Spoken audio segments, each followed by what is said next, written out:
Dzień dobry, jest z nami reżyser Hubert Sauper. To spotkanie będzie się odbywało w języku angielskim, ale tak jak Państwo widzą, będzie rejestrowane, także będzie możliwość zobaczenia go potem online z napisami. Na początku porozmawiamy troszeczkę o twórczości pana Saupera, a na koniec dam też Państwu możliwość zadania kilku pytań.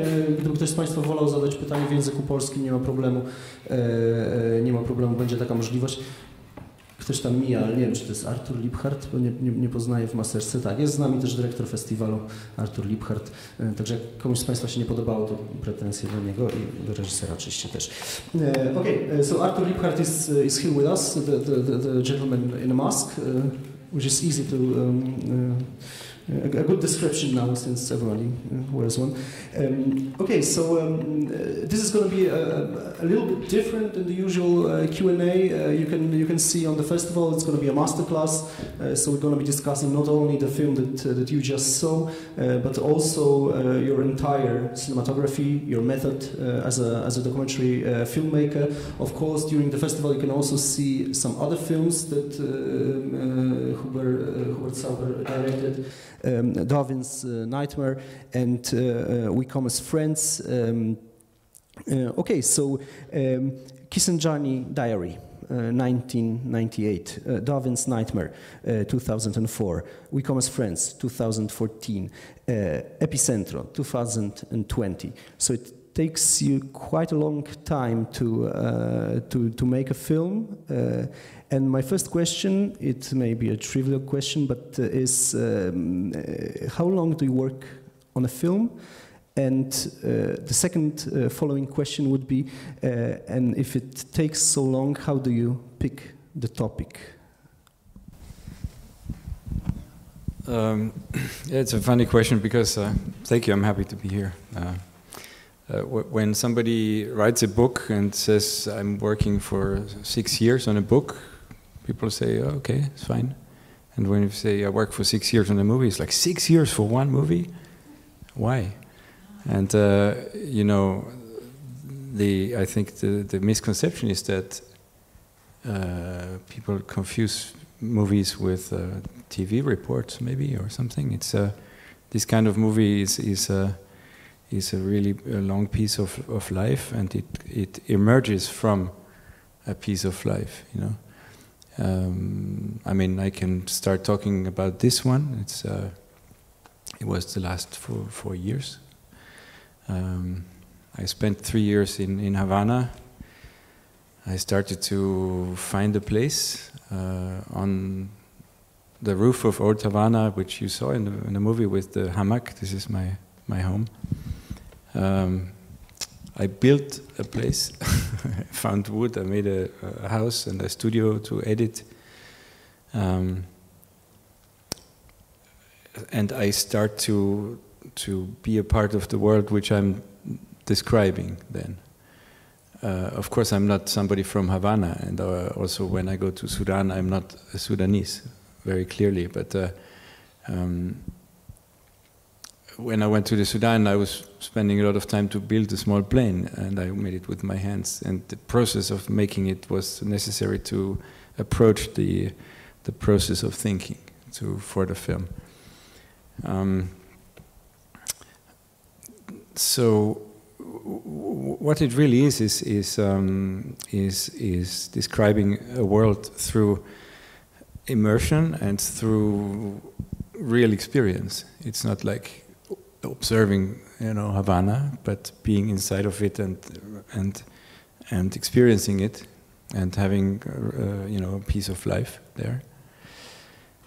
And the experience is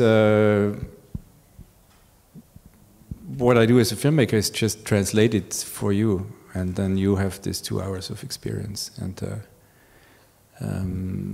but in reality, is that I'm only giving a hint of experience, a hint to you, because in reality, I live something, I interpret things, I conceptualize things. Sometimes very, very complicated stories which have to kind of come together. Geopolitics, the birth of cinema, the birth of the American empire, the collective psychology of an empire, childhood, communism, capitalism, globalization, slave trade. There's so many things. It's a very, very complicated thing. It's like playing with crazy thoughts, and they have to come together somehow. But when they really come together, is in your brain, because the ultimate filmmaker are you in the cinema, because each one in this room has a very different set of experiences, different set of associations with films, with images and sound, and then it becomes a part of your life, and it becomes, in the best sense, an experience which gives you thought and gives you inspiration and contact and connection to also the people which you never met physically, but you maybe have the feeling that you met this little girl in Old Havana. But I think you met her because I looked at her with real attention and connection and love, and not only to the girls, also to anyone in my films. Even, genocidaires, even mass murderers in Congo, I can see them from 20 centimeters away. I film with a very small camera, and I connect with these people. And I'm also very fascinated by the abyss. How do you say abyss in Polish? Maybe you want to translate that. Abyss, czyli ta głębia, tak? Ta przepaść, która jest so it is also fascination. And I translate it, but it is a very long process. I think the why the process is long is that I also have to come up with content. I'm not a filmmaker who's following a painter for a year. Fine, you can do it, or describe something, some exterior event. Filming a volcano. I don't know what, but I kind of have to conceptualize and invent a narrative that becomes a film. That takes a long time. Instead, that was a long answer too, So. No, it's perfect. That's why we're here. We're here now to hear from you. But I'm gonna follow up on that, and because in all your films that I saw, I was always touched by the way how you portray the protagonists, the people that are shown in the film. Let it be children, adults, older people, and even as you said, for example, the criminals, right, or the Russian gun smugglers in the Darwin's Nightmare, right? You also connected with them in a way. You can see that they sort of let you in their world, and that's my next question: is how do you develop the characters for the film? Because I can imagine that you follow a bigger group of people, and then during the editing, of course, some of them are left behind. But always in your film there is a strong group of leaders, the people that you want to follow, and that have a very strong presence, on-screen presence. It's not that common, and sometimes it's different in life and on camera, right? That you might feel it in real life, but you do not feel it afterwards in the editing room. So I'm curious, how do you pick this group? Because in one interview you said that we're gonna spend some years together, so I want to like the people. But yes, I can imagine it's hard to like some Russian, Russian, Australian, etc. Gun smugglers to Tanzania, for example. Well, actually, I do like them, because they are the vector. If somebody tells us, I was born in Ukraine, I became a pilot, I have a family, I need to have a job, I need to feed my family, what I do is bringing Kalashnikovs to Angola. Is he the criminal, or is he a part of the big crime, So both is true, but I'm a part of the crime because I came with a fucking airplane to Warsaw, you know, and so I'm a part of the problem, you know? So the dilemma is collective, and we can recognize that, and we have to share those questions in order to together find ways out or not, you know. So yeah, so I'm connected with these people. I'm not like this in disgrace, or I'm not like saying I'm on the high ground of morals and he's an idiot. I'm not. I connect with them. Yeah. So what happens to a lot of people ask me in Epicentrum, how did you find the small girl, you know, Leonelli? And the truth is that she found me, actually. Is that, and the scene when I met her first time in my life, this girl, the one which is most prominent, is in the film. You can actually see the scene. And it's very funny because I was doing kind of research, trying to figure out in my neighborhood in Havana, you know, what children are doing and how they are and what they dream about or think of. And in the middle of the night, those kids were talking about the revolution and imperialism and war and Spain and slavery. And among this big crowd of kids, this one little kid was trying to be in front of the camera and talk. And the bigger boys always said, she's an idiot, push her back. You saw the scene. And then she said, and she boxes them in their chest and said, I'm talking, viva Fidel. And then she gives her plaidoyer as gracias a Fidel Castro Rus, we have all these great things. And so she and I saw the footage in the same night, and I was like, this girl is my new friend. She's just amazing. And then I was trying to find her and her mother, of course, and her family. And we became friends. And she was, you know, had just the right fire and the right desire also to be seen and to be filmed. I'm like a father, of course, that looks at her, and I give her my attention, and she exists because I'm here also with the camera. But it goes both ways, and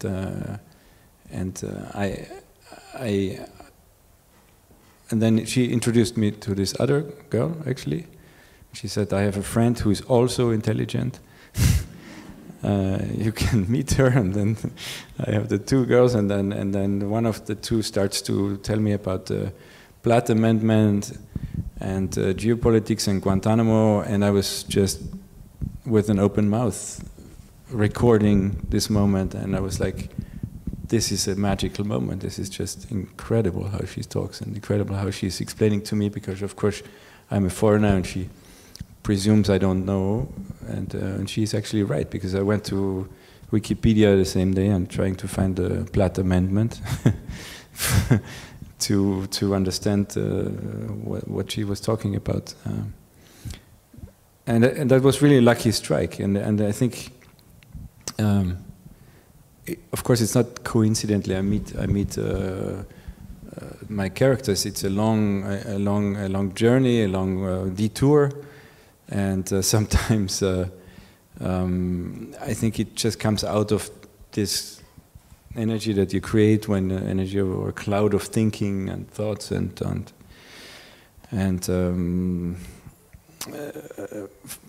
that you have to carry when you make a movie. You're sensibilized about, you know, what is the image of Cuba, what is our projection, why do I think Cuba is beautiful? Because of the cars from the 1950s. Why do I think they're interesting? Because I saw it when I was 6 with Humphrey Bogart driving the same kind of car. So it's in my psyche, it's engraved that this is beautiful. Why should it be beautiful? So we are all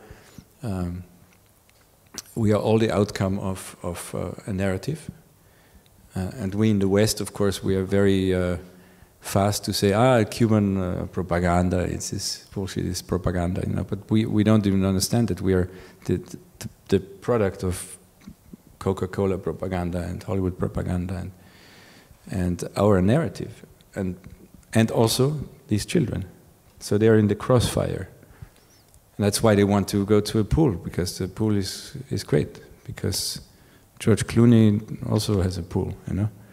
That's it. And she saw it on Facebook, you know. So anyway, I think it's just it's just a fascinating way to live, of course, to make movies, and a privilege and a chunk of life. So I prefer to make one movie every 5 years than 5 movies that nobody wants to see anyway. So. Okay, so if you want to see George Clooney in Hubert Sauper's film, please do see We Come as Friends, since he's in it. He doesn't know. When it comes to the Coca-Cola and how it this kind of imaginary affected also our conscience. Of course, we in Poland have a bit different spectrum than the Americans watching this film, for example, since we know a thing or two about the other side of the propaganda. But yes, I'm curious because I recently saw a few of your films, which I know from many years ago, since they were played in the film festivals in Poland and also in the Polish television, and you are very close with the characters. Now you said that because you hold the camera, you are the cinematographer. There is some, of course, exceptional cinematography, but you are the main cameraman. And of course, this film is a bit lighter, but the previous films, like Kisangani Diary, a film about genocide, like Darwin's Nightmare, which is a film about exploitation of Tanzania, of the Lake Victoria. We Come as Friends, a film about South Sudan. There are very like vicious scenes sometimes. There's this very very breathtaking and terrifying cut in Kisangani Diary when we see an actual execution, and you cut just at the moment of the shot. I'm curious because you are a white man traveling to many dangerous places, to places where one white man did lots of harm. And I'm curious, is it hard to go there? Because from your films, I see a lot of empathy, and these people, I can assume, are not used to empathy from coming from a European white males. I'm curious if it's hard for you, and do you sometimes have this feeling that no, it's too hard, maybe it's a bit too harsh to go there with camera? Do you have this like a feeling that you need to stop at some point? One thing I think is very important is that I never made a film about Sudan, or never about Cuba, never about Tanzania. It was always like, this movie happens in Cuba, but it's about a million things. You know, it's about the narrative of the winner. It's about the narrative, how we explain ourselves, how the overthrowing nations and civilizations is disguised in a one line called Cuba Libre, and then it becomes a drink and everyone's happy, you know. So the about question is always interesting because, of course, in a film festival, they say, "What is your film about?" You know, it's like, what is it about? As a matter of fact, I never filmed an execution. No, I know it's a shot that was actually shot by a military man that you incorporated to the film. Yeah. But I assume the cut is yours because you didn't show the actual the bullet hitting my body. Yeah, I don't know how many people saw that, but it was auto propaganda from the Sudanese military, trying to show how amazing they work, and it was just one war crime after the other. Shooting civilians and it was like almost too much, and it was the place why this is in the movie is because it was coinciding precisely on that day when I filmed the white investors on the pool, and you could hear the radio from that day actually. So I coincided. But so the collision of realities, I think, is a very important factor. I think I explained a little bit in the film, because there was one moment I was with my characters in a bar, and one of them took the camera and started to film me, and I was in the picture for a little while. Not performing, but just having a beer and talking. So, but of course talking about something specific, which was the theme of the film. And I will give you just a short expose. That I understood when I was a child that time is not linear. That when somebody says the war is over, let's say 45, the war was over, it is sometimes not over, sometimes it is only beginning. Because when in Berlin Americans came and was denazifying Berlin, in the small mountains of Austria where I was growing up, the demons were living much longer, you know. So when I was a kid, I saw and felt what is the Third Reich and what is Nazism. Inside of a village where it's the most beautiful place in the planet, you know. It's like mountains, blue skies, glaciers. People are singing Tyrolean songs, flowers on the houses, etc. So this is the same two realities already coexisting. And then my parents were running an inn, which I also explained in the film, as a little hotel, and they were receiving American bomber pilots as guests in the hotel. Inside of the Nazi village, inside of the beautiful landscape, came the bomber pilots from Vietnam, that they were actually at that very moment bombing Vietnam with napalm and Agent Orange, and trying to relax in the beautiful mountains of Austria with a program from the US Air Force, because in the US were flying them from the Vietnam War to Frankfurt, Rhine-Main, to the air base, which was a hub between America and the war. And then they went to relax. So I grew up inside of the Vietnam War, inside of the Third Reich, and inside of Sound of Music also, the movie, you know, how do you call it in Polish? Yeah, of course, Dźwięki Muzyki. Yeah. It's a musical film about Austria. So this coexistence of crazy parallel realities always interested me, and that's why I describe, you know, the war in Sudan, where people are saying this is great, we will invest into a great future, and then like a few miles away there is a civil war and people are just being shot like dogs. So I think that's why I was getting interested. And in cinema, of course, it is very powerful, because in cinema you cannot escape as an audience. You cannot escape the collision of a cut. You know, you're exposed to it, and if you want or not, you're living through that collision. Of course, you can say, I don't want to see this movie, or can walk out, but normally if you stay, you're living it. And I think it's a good process, it's an important process to understand that very, very strong contradictions are always close to each other. So maybe just a short commentary, as I'm sure you're aware of what napalm is, also through Francis Ford Coppola's film. Agent Orange is a chemical weapon used by the US forces in Vietnam. That Vietnam still struggles with the aftermath of the use of that chemical weapon. Well, Agent Orange was made by the same company that still makes chemicals for farmers here. Dow Chemicals, and Agent Orange is a chemical to get rid of all the green in the forest. So it burns everything that is green, and the people who dropped millions of tons of this chemical on Vietnam went to the green mountains of Austria to relax also. Okay, but I would like to maybe go deeper into the, as you did in the film, go deeper into the film question, or the history of film question.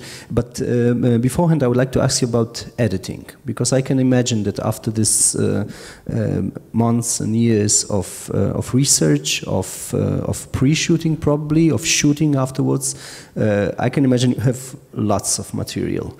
And how do you edit your films? From, I mean, you as you probably also can see, you do not make TV hour films. You make full feature documentary films, but still, I can imagine that the editing process is quite complex with such many topics as you mentioned: imperialism, capitalism, you know, cinema, Cuba as a sort of a gate to a new world, the new world that crushes this old world. And so, how do you cope with this this editing process? Yeah, it's confusing. Yeah.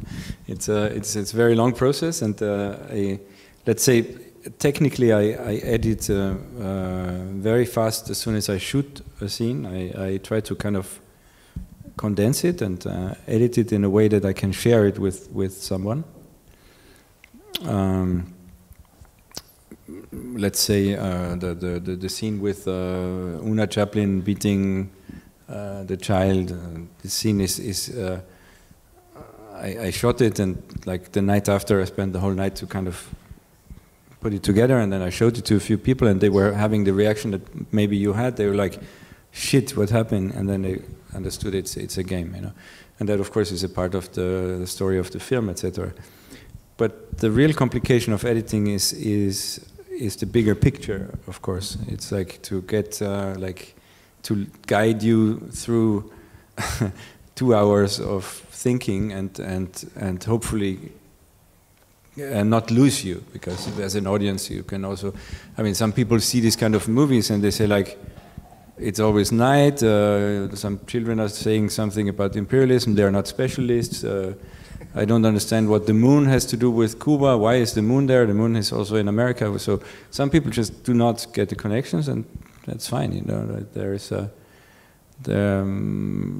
read on the internet a critique from an American journalist saying the film is very interesting, Epicentrum, but it has one big problem. There is Scarlatti and Mozart music in it, and it is very known that Scarlatti and Mozart were big racists, you know. So I didn't know that, but maybe I should be careful. But it's just shows that it's better not to start scratching, because you can find something on everyone. That each one of us sees their own film, or not sees their own film, and so I can only hope. I mean, I work with a very amazing guy, Yves Deschamps, who before I worked with Yves, he was working with Orson Welles as an editor. So Orson. So that's a good reference. So Orson and I have something in common. Yeah, so it's so Yves lives in Paris. He's 75, and he's really like a brother. I have a small house in the countryside outside of in Burgundy, and we spent many weeks, like 2 monks with 2 computers who are heating up all night, all day, and we show each other scenes that we pre-edit, that we talk about connections, which scene we could put where. And I think Yves is a very strong conceptualist, and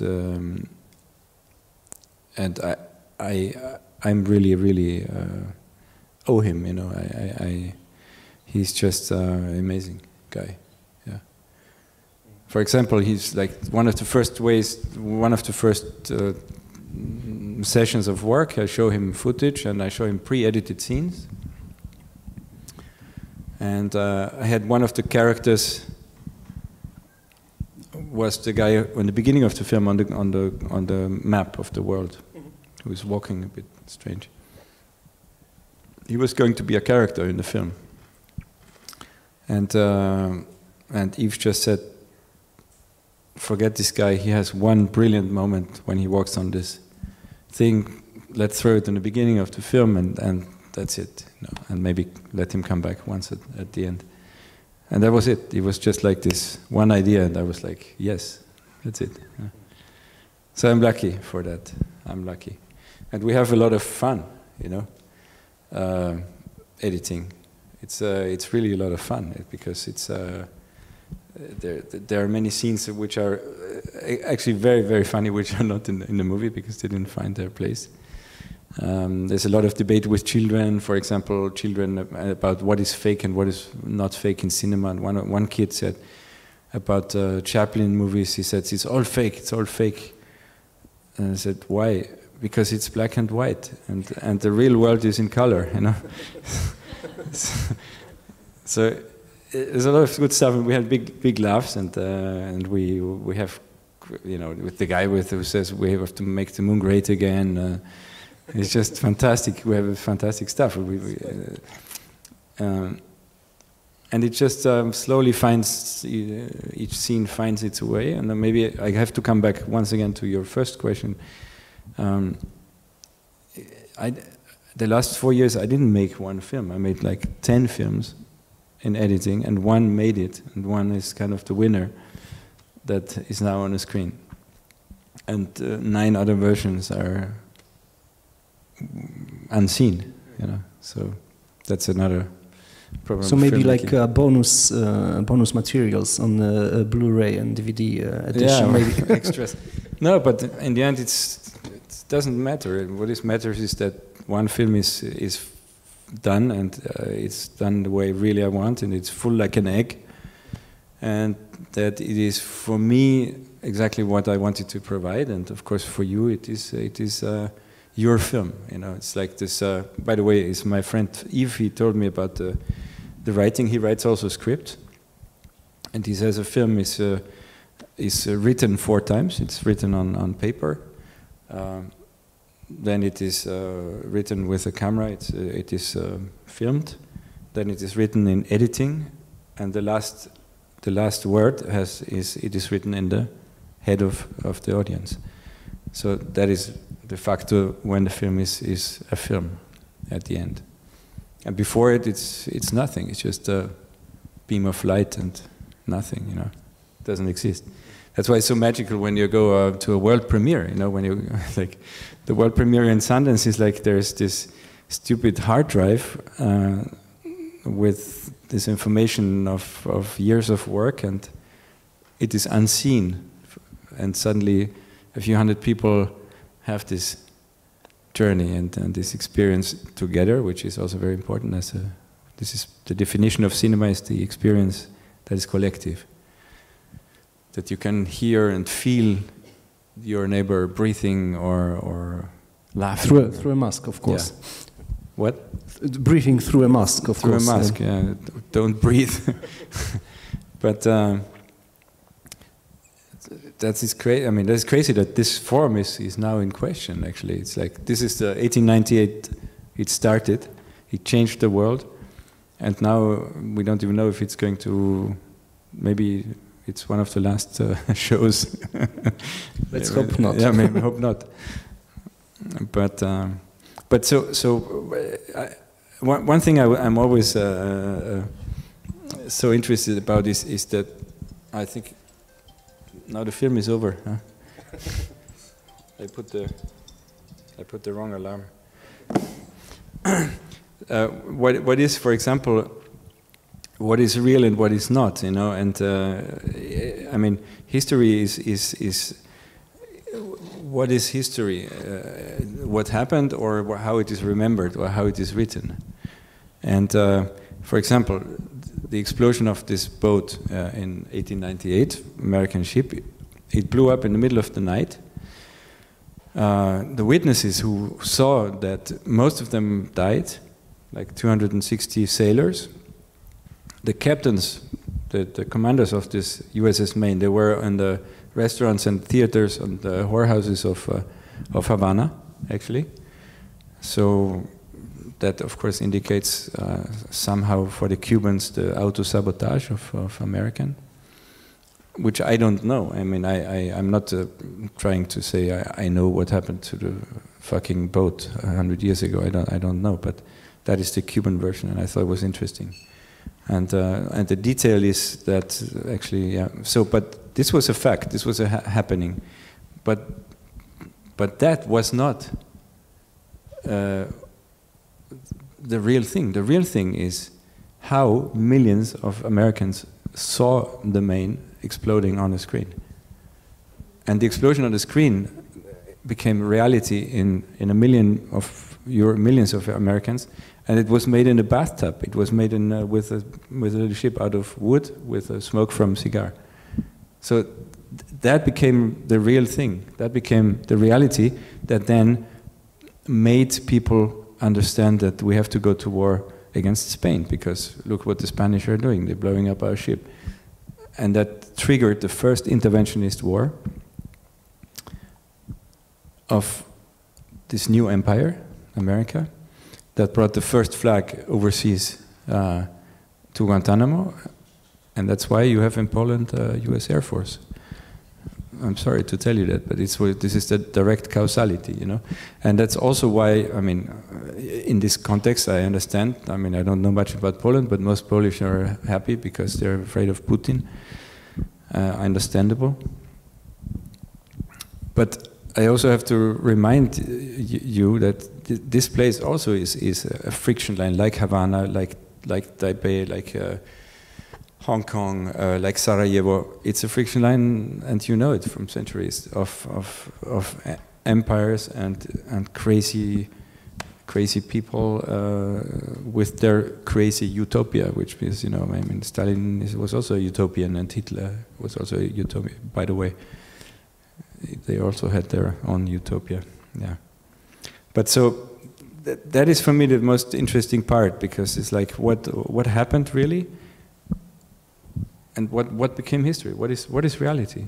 My reality of and your reality of Vietnam War is Wagner helicopters that came out of the brain of a great filmmaker called Coppola.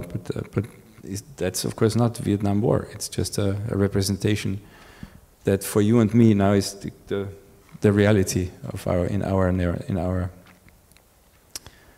and yeah, and that's why I think cinema is the most important invention that humans have made, actually, and most you know, dangerous also. Let's say in the last 10,000 years, yeah. Maybe before the fire was important. It still is. Yes, I'm going to go back to the cinema topic. You mentioned this this experience, this mutual experience we have with other viewers. We know that films were made before the show in the Indian palace of the Grand Café in the Boulevard des Capucines, in the first showing. But the first showing and the beginning of the cinema is the first ticket showing, where people actually watched the film together in one room. So let's hope that this is gonna in Paris, that this is gonna 1895 if I'm not mistaken, the 28th of December. But before we talk about film history, I would like to ask the last question about your method, your film style, because as I said, I watched your few films in the last few days, and I saw that how significant is the sound, not only music, but also the sound design in your films. You use it to sort of to point out important scenes. You use it from the off to sort of mark important statements. For example, like child crying, right, in the African films, and here the returning waves of the ocean that are sort of volumed up in a way, and are also, I think, symbolic in a way. So I'm curious, how does it look, your work on sound design, and is it an important part of the editing process, of the post-production process also? Well, first, the technical thing. When you hear in an African film a child crying, it is the child from that place. Not always from the shot, because sometimes you cut, but I don't use like archive of some child in America and to put it there. So it has two things. It's a synthetic thing, because when you cut, the sound is different. I work on sound a lot because sound is guiding your soul, and it is emotionally so deep, which is we don't realize, but it takes us somewhere, or it takes us in or out of a scene, and I work on it with a lot of detail, and I understand that I work on non-fiction cinema, but it is cinema, you know. For example, when you see this little girl in the beginning of the film that is running barefoot with a little red shirt. Nobody loves me, I think is right. the last sentence she says. Of course, she says that, but in the real sound, for example, you couldn't hear the feet, because a truck is in the background, you know. It's a brrr, like this, you know. So if it would be authentic, you keep the truck, you hear nothing, but it's not the same experience, and you're not concentrated to this child. So I artificially cut the truck. I go like this. Some soundman, it's Foley, and you can hear it a little bit, and then, but you can on some parts you can hear it, but not really. So it is artificial in a way, but it is more real, because it becomes real as in you as a viewer. So I mean, there are some ayatollahs of documentary who say this is you shouldn't do that, and it's not allowed, etc. I do it, and I don't care, because I'm making cinema. But of course there is you know, ways of stretching artificiality which is not possible in non-fiction movie, you know. You cannot give somebody a wrong voice, or you cannot have somebody say something. Like in fiction, you can do whatever you want, you know. But there is some kind of ethics, of course, in the creation of a film. But it's not they're not rules. They're not. They belong only to the creator of a film, and you can decide. Then, for example, yes, people ask me what I just said before. Why is there Mozart? You know, I said I don't know. Mozart is my neighbor. I'm born near Salzburg. You know, so it's not that I have this. This is Mozart calling. So sometimes I don't have a intellectual answer to things. I just say I found that. I had this night, I woke up, I remembered this piece, I was looking on YouTube, I found this piece, and I said, okay, let me try this on the scene, and this was it. Even if Mozart was a racist, you know. So, but, you know, when people see a movie on a computer and then see it on a screen, and then they experience the sound of a film, mostly they say, oh wow, you made a different film. It's like you changed the scenes, and I didn't see this picture before, because you didn't see it on the computer. It was just out of his consciousness, and suddenly when you have it in a good situation, and you listen to it, and you're experiencing cinema. Yeah. But to the soundtrack is also a part of the soundtrack is also your neighbor going like like this, or laughing. That is also part of the soundtrack. You know? So that's a really crazy thing.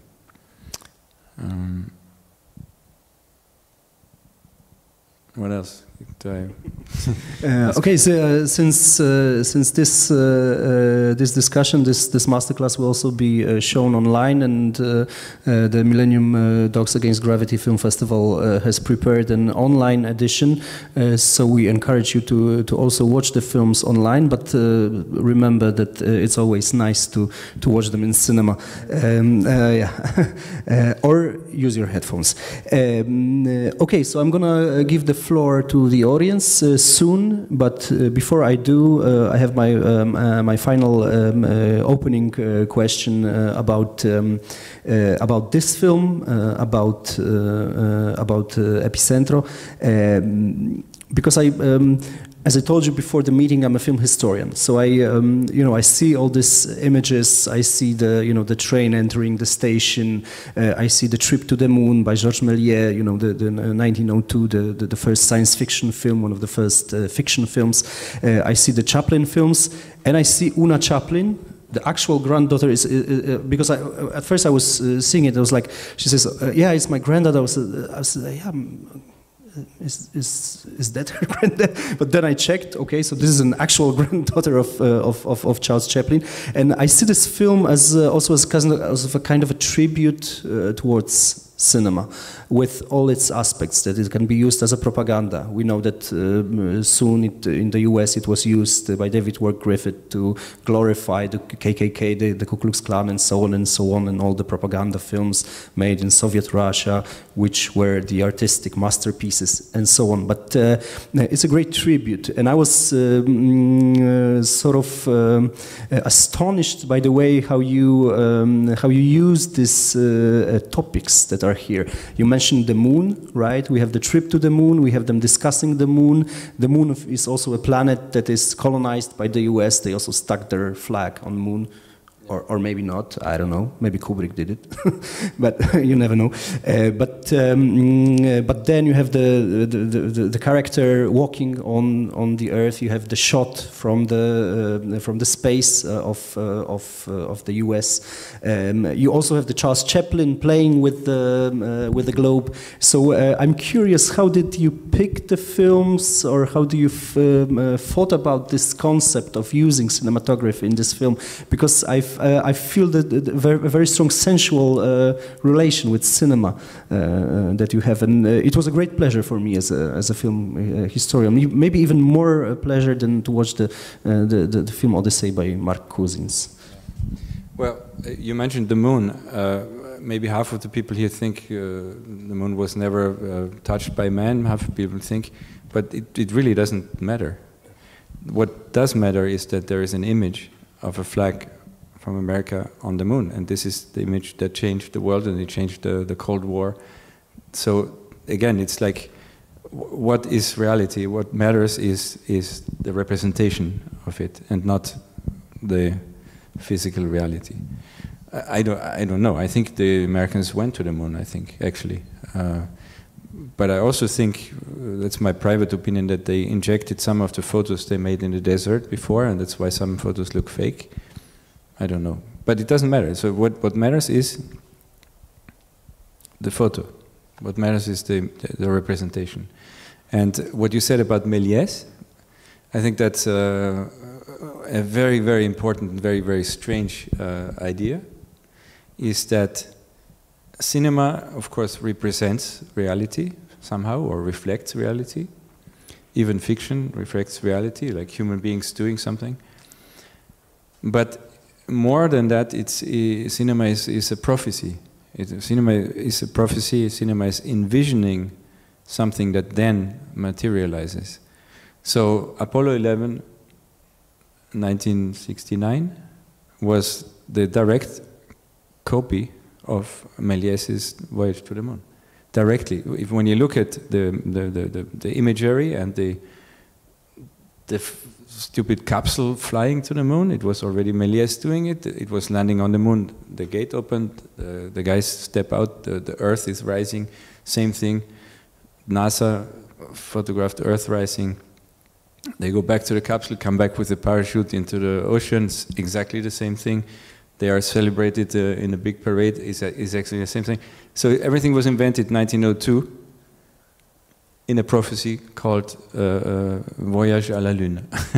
And so, I mean, of course, it's a caricature, but I mean, if Warsaw blows up, of course not Warsaw, let's say another example, some city blows up, we go like, okay, I've seen this in films. Before 9/11, actually, there's this crazy great filmmaker from England called Adam Curtis. You should check him out. Adam Curtis found, after 9/11, he found like 15 or 20 films which were already kind of predicting exactly the same thing. Airplanes dashing, skyscrapers blowing up. It was like, it was already there. So whoever did it, I mean, terrorists are not necessarily creative people. They're just fuckers, you know. So they just copied something that was already invented. So that's for me the interesting thing, and even you know, I mean, even more banal stories like why are so many tourists in Cuba? One of the reasons is that our friend Wim Wenders made the Buena Vista Social Club. One of the reasons. So it's because suddenly people said like, aha, Cuba exists, and Cuba, it's nice, it's nice music, let's go. So it's almost, I mean, Wenders, of course, never thought that he's working for the tourism industry and in Cuba, but the guy I filmed in with the big cameras, I'm sure he has seen Wim's film, you know, if you want or not, and that is the problem of mass media, is that it suggests reality and it materializes in most times, and you know, in Hollywood, I mean, Hollywood movies, are they reflecting life in America? I think it's the other way around. I think life is a reflection of Hollywood more. I mean, of course, it goes both ways. But people use the same makeup like actors. They use the same dresses. They want the same houses, the same swimming pools. Even the children in Havana want to jump in the swimming pool because they saw it. And every European who goes there to Havana wants to sit in a stupid old car where Humphrey Bogart was already sitting in. Yeah, but be careful what you wish for, since the water in the pool might be might be cold.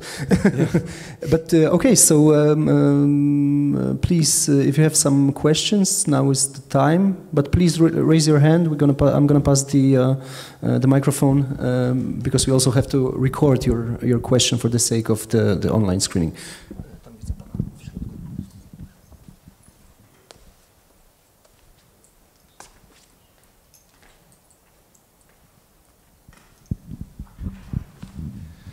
Hello, good evening. I'm Matt. I have a question. You a little bit mentioned the topic. It's a usual question, what is the movie about? So you said, for example, I mean, my perception was maybe it's about your experience on Cuba, what you experienced, and you put like different sides in the movie. Then you mentioned about cinema, tourism, political side of the movie. So what would be the most important topic you wanted to address with your movie?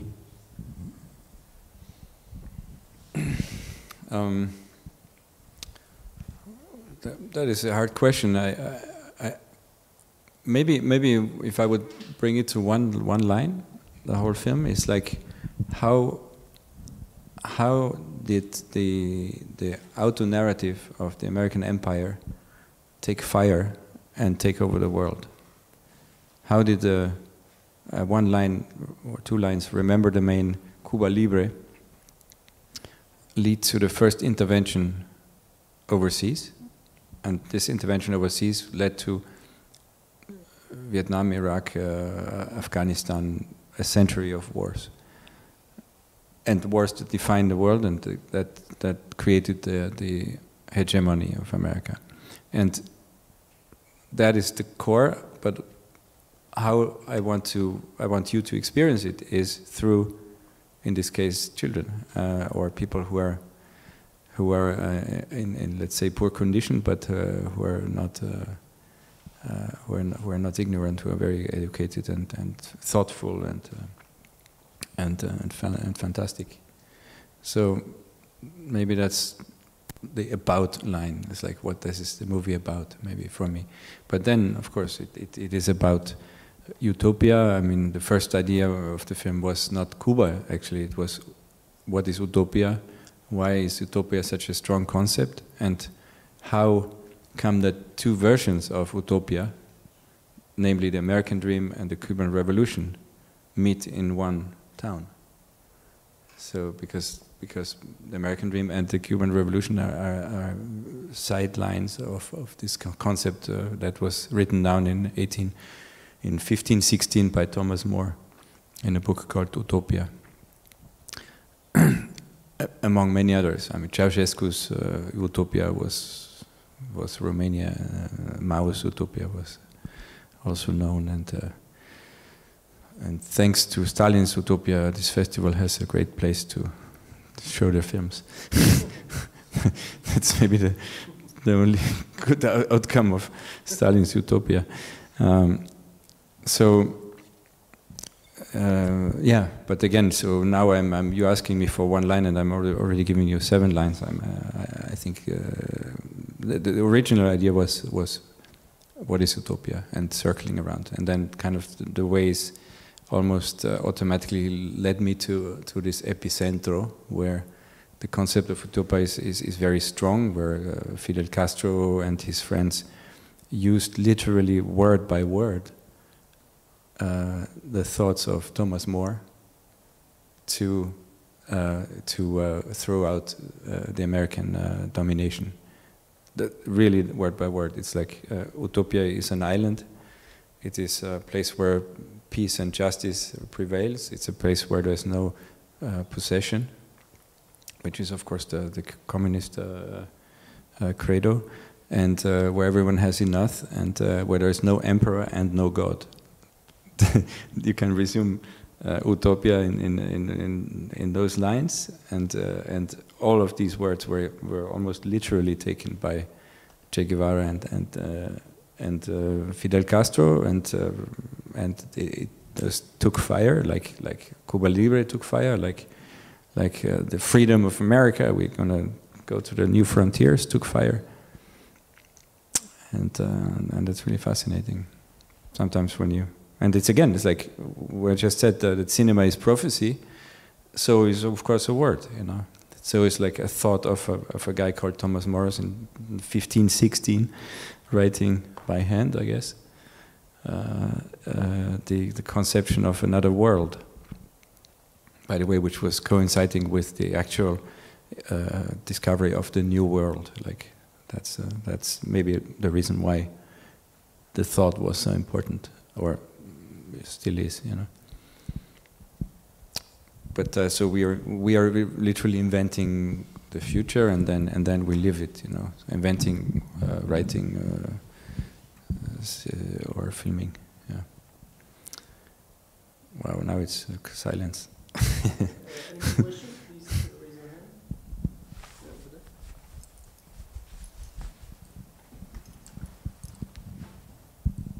Thank you so much for the movie. Could you tell us more about choosing female characters to tell us that story? Well, to be honest, it was never a part of my concept to necessarily have mostly female characters, but for some reason, those characters that I found were the most, you know, eloquent and interesting, and they are now like carrying the movie. But it wasn't like I want to make a film with mostly women in it. It happened, and maybe I cannot really give you a good answer, but I'm actually happy it happened. So, and I'm very proud and connected to these children, and I'm, of course, now still kind of a father figure to them, and we're talking all the time, by the way, on WhatsApp, and I sent them photos of Stalin Cathedral, but it could be also boys. It was more of a coincidence, I think.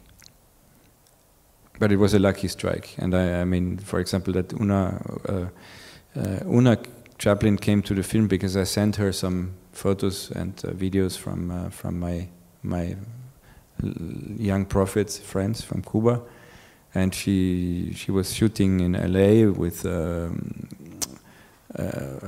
Avatar movie. She's a blue person in the new Avatar with James Cameron, and she was like, "I'm coming to Cuba, and this is amazing." And then she came, and then they met, and the first hour they met, the first 15 minutes they met, Una said, "Let's do a scene," and then they started to do the scene which I have in the film, where they beat each other up. This was literally the very moment they met in life, and I was documenting it. But of course, I was the vector for them to meet. I introduced them to each other, etc. But that's also the magic of cinema, is that that means directing a documentary in English. It means a lot of things. It's like I film you, and I said, "Can you move a little bit like this?" And then okay, it's already influencing this reality in a way, but still, it's the same guy. Still, I'm not asking you to do what to say. You still say what you have to say, etc. So, but this is really a magical thing, I hope it's a good answer. But then, anyway, I'm very happy about that. But it wasn't like a concept, so to say. Yeah. Questions? Don't be shy.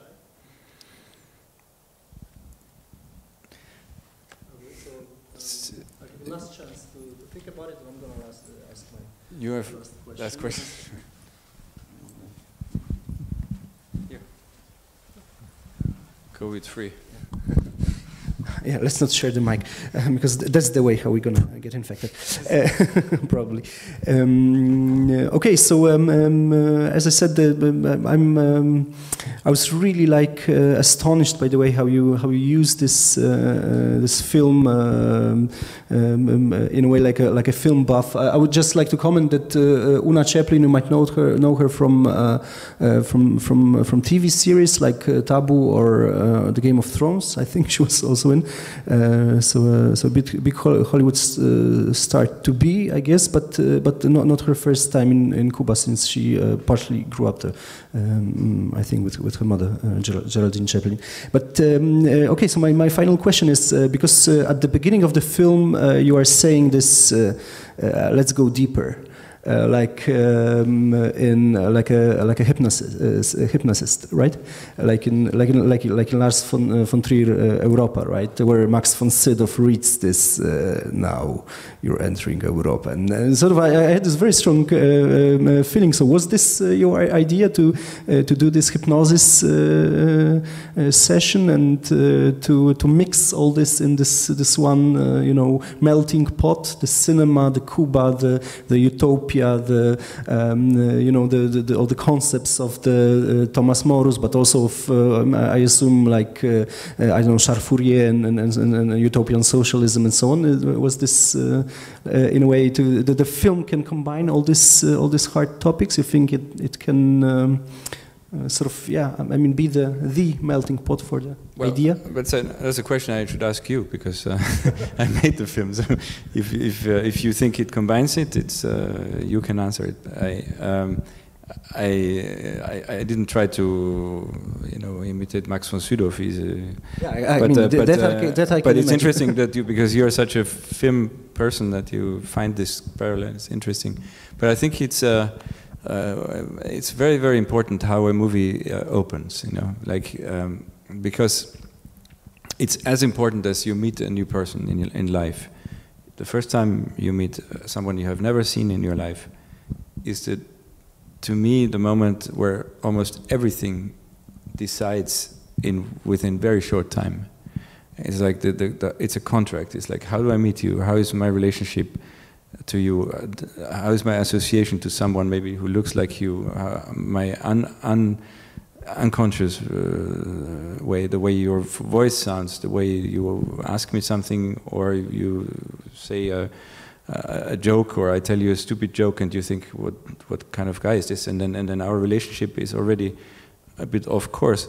And there's people, I think, who met 75 years ago on a certain contract, on a certain energy, and they take 75 years until they die to undo this disequilibrium of power or something. So when you see a movie, the movie and you as an audience are entering into connection and into a kind of a contract and kind of a consensus. And as a movie maker, of course, you can try to invite people to be there and to be concentrated. That's why I usually start films in the dark, because then you're a bit more together, and then you see a little light somewhere, and you hear a voice somewhere, and it is important for me that you understand that, for example, not everything you are going to see in the next 2 hours needs to be necessarily rational. You know, it's like, why does the guy say Cuba is a utopia, walks on the globe? What does that mean? Is it full of symbols? Is it maybe just a coincidence? But I want you to understand that things happen in this film that you don't need to necessarily intellectualize, for example. And I want you to sit down and relax and follow the noise of the waves and see, feel the waves and the power of the waves, and feel the music and fly through space. Which, by the way, are very stupid images from YouTube, from NASA. But I thought they were so old and everyone knows them, so I just turned around my computer and I filmed the screen of my computer with a handheld camera, and then it became this kind of weird image, as if I would be flying through space with my shaking hand. And it's very simple, but you didn't know that, but you feel it. And you feel that there's something different and something is off. Now you know it because I told you, but it's a very simple trick, you know. It's like just turn the computer around, you know, and then you're in space and you put the right sound on, and that's it. But so I think the answer is, you said hypnosis, maybe. I prefer to call it lien in French, togetherness, that you're together and concentrated, and you can trust that something will come that will intrigue you, that will challenge you, that will interest you, but not necessarily explain something. Because I think maybe the biggest crime of what we call television and documentary is that it is organized anesthesia for people's brains. When you see the police coming and the voice says, now the police is coming, you know, and you go like, what the fuck are you talking about? I mean, I can see the police coming. Why is the voice from the BBC telling me the police comes, you know? And because there's this double feature, it means that the film takes you as an audience as an idiot, because like the filmmaker thinks he has to tell you what you see and how you should see it, and then you're, at least me, I'm out. I'm not going to follow 2 hours of this idiot telling me what I should see and how I should see it, you know. Because in real life you don't have subtitles or explanations. When you're a child, you see things. What is the experience of a child when you grow up? It's like the world is crazy. There are things happening you will never understand until you die, by the way. But a lot of things just happen and they're amazing and fascinating, and there's no explanation. There's no voice from telling you, unless that some parents are making idiots out of children too. It's like, this is a glass and this is what a bad movie does, and a good movie establishes, at least for me, a journey together where you can exist and feel challenged and feel intelligent and feel connected to what you see. And that's why so many people are still up, I hope. Okay, so any last questions, last chance? Yep, over there.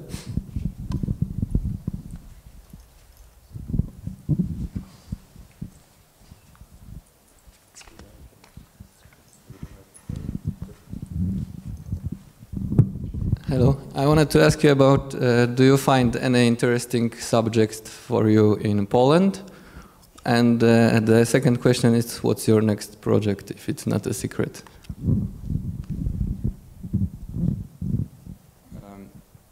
It's a big secret. I'm going to film inside of the US Air Base in Poland. No, I mean, I don't know much about Poland. I'm here for the second time, thanks to our friend Artur, who is there, who invites me to his beautiful festival every time. I know, the little I know is that Poland is more than many other places on the world, the play ball between huge forces. But I'm not going to make a film in Poland. I don't know enough, and but who knows? You know, why not? You know, I just keep repeating one thing that is intriguing me is like that people feel like protected by this big power from Washington now, but I often think this is also a dangerous kind of protection. You know. But there's sometimes not much choice, you know. But because the narrative of the most empires, I guess the Romans did the same thing, and is to I want to protect you for your best, and of course the reality behind this, I want your land and your resources, and I want you to fight for us if shit hits the fan. What happens in Central Africa, for example, is a crazy crime against humanity. Is that Europeans and Americans are not involved anymore, but they just give arms to Rwanda, give arms to Congolese fighters, give arms to everybody. With my friends, the Russian pilots, and then a whole continent is on fire. You know, so. And every time through the pretext of protecting and security, here is 50 tons of Kalashnikov for your security, and of course it is killing thousands of people, and it makes the survivors killers, and it makes generations of people not only lose their lives, but lose their loved people, lose their children. How many millions of mothers are crying for their children? It's just an unthinkable crime, and it's so that is the dark soul of imperialism. But it's I'm not the only one who knows that, but I can sometimes formulate it in film, which is a very beautiful thing, and share it. You know, so I'm very happy, and I said also I'm very happy to be in Warsaw because. I feel it's a very smart crowd, and cinephile, and I feel understood here. I think it's beautiful here. That's it. Okay, ladies and gentlemen, Hubert Sauper.